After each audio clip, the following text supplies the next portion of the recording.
Bismillahirrahmanirrahim. Lecture of Biology for 10th class.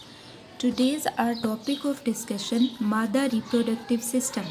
आज हम मादा रिप्रोडक्टिव सिस्टम के बारे में पढ़ेंगे. मेल रिप्रोडक्टिव सिस्टम को हम ऑलरेडी डिस्कस कर चुके हैं. आज का हमारा टॉपिक है मादा रिप्रोडक्टिव सिस्टम.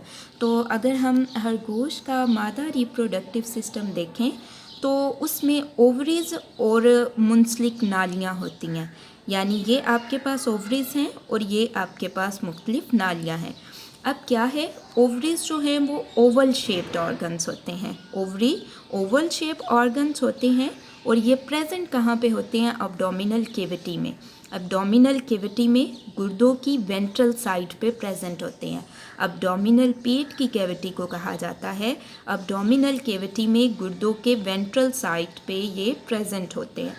और ओवरीज का एक जोड़ा पाया जाता है फीमेल रिप्रोडक्टिव सिस्टम में. रैबिट के फीमेल रिप्रोडक्टिव सिस्टम में ओवरीज का एक जोड़ा पाया जाता है. एक ये ओवरी, एक ये ओवरी, दोनों मिलके क्या बनाती हैं?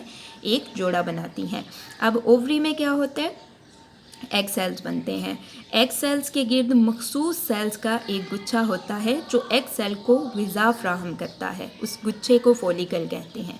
एग सेल के गिर्द मखसूस सेल्स का एक गुच्छा होता है और उनका फंक्शन क्या होता है? वो एग सेल को ग़िज़ा फ्राहम करते हैं. उस गुच्छे को फॉलिकल कहते हैं. उसके बाद ओवरी से एग को फैलोपियन ट्यूब में ट्रांसफ़र कर दिया जाता है. ये आपके पास फैलोपियन ट्यूब्स हैं, ये वाली और ये वाली, ये आपके पास फैलोपियन ट्यूब्स हैं. ये फैलोपियन ट्यूब का सुराख है. एग को ओवरी से इस सुराख के ज़रिए फैलोपियन ट्यूब में ट्रांसफ़र कर दिया जाता है.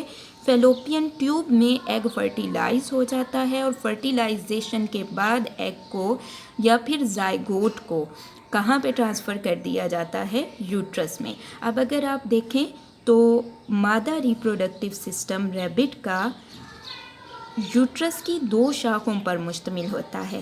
एक ये वाली, एक ये वाली, और दोनों शाखें मिलके खुलती कहाँ पे हैं? बर्थ कैनाल में. अब ये सर्विक्स वो पॉइंट है जो कि यूट्रस को और बर्थ कैनाल को एक दूसरे से सेपरेट करता है. सर्विक्स क्या करता है? यूट्रस को और बर्थ कैनाल को एक दूसरे से सेपरेट करता है. नेक्स्ट हम देखते हैं खरगोश में फर्टिलाइजेशन और डेवलपमेंट, कि खरगोश में फर्टिलाइजेशन किस तरह से होती है. तो अगर हम देखें तो खरगोश सारा साल रिप्रोडक्शन कर सकते हैं, लेकिन आम तौर पर नर खरगोश मौसम गर्मा के महीनों में रिप्रोडक्शन करने के काबिल नहीं होते. यानी नर खरगोश मौसम गर्मा में रिप्रोडक्शन नहीं करते. नर खरगोश क्या करते हैं? अपने स्पर्म्स को मादा की वेजाइना में सीक्रेट करते हैं. कहाँ पे सीक्रेट करते हैं? वेजाइना, बर्थ कैनाल में सीक्रेट करते हैं. और यहाँ से ये मूव करके कहाँ चले जाते हैं? फैलोपियन ट्यूब में चले जाते हैं. फैलोपियन ट्यूब में एग होता है जो कि ओवरी से आता है और स्पर्म क्या करते हैं? फैलोपियन ट्यूब में एग को फर्टिलाइज़ कर देते हैं. जब एग फर्टिलाइज़ हो जाता है, जायगोट में चेंज हो जाता है, तो उसे यूट्रस में ट्रांसफ़र कर दिया जाता है.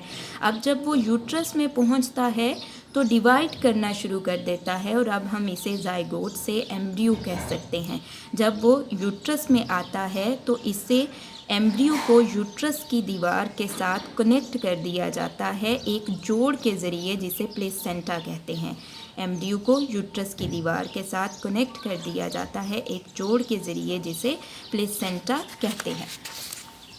नेक्स्ट हमारे पास है कि 30 से 32 दिनों बाद एम्ब्रियो खरगोश के बच्चे में नमू पा जाता है और इसकी पैदाइश हो जाती है. 30 से 32 दिनों बाद एम्ब्रियो खरगोश के बच्चे में नमू पा जाता है और उसकी पैदाइश हो जाती है.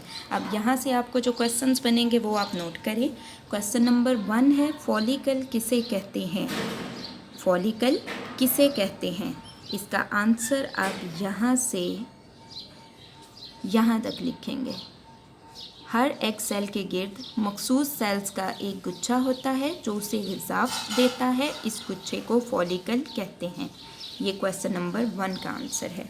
नेक्स्ट आपके पास है क्वेश्चन नंबर 2, फैलोपियन का काम लिखें. फैलोपियन का काम लिखें. अब फैलोपियन का क्या काम है?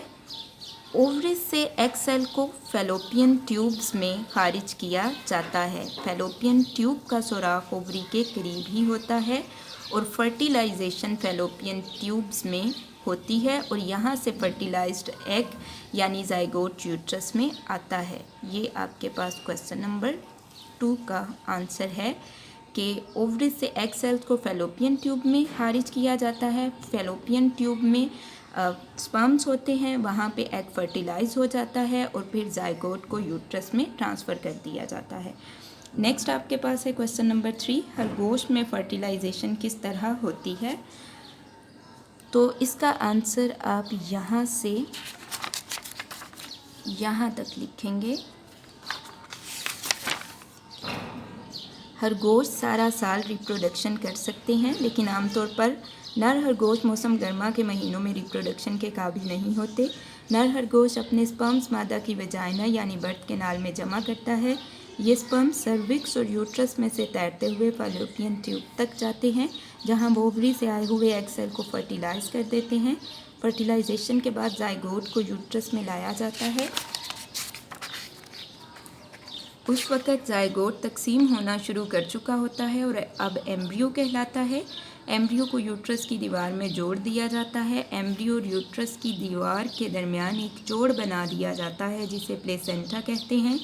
30 से 32 दिनों में एम्ब्रियो खरगोश के बच्चे में नमू पा जाता है और उसकी पैदाइश हो जाती है।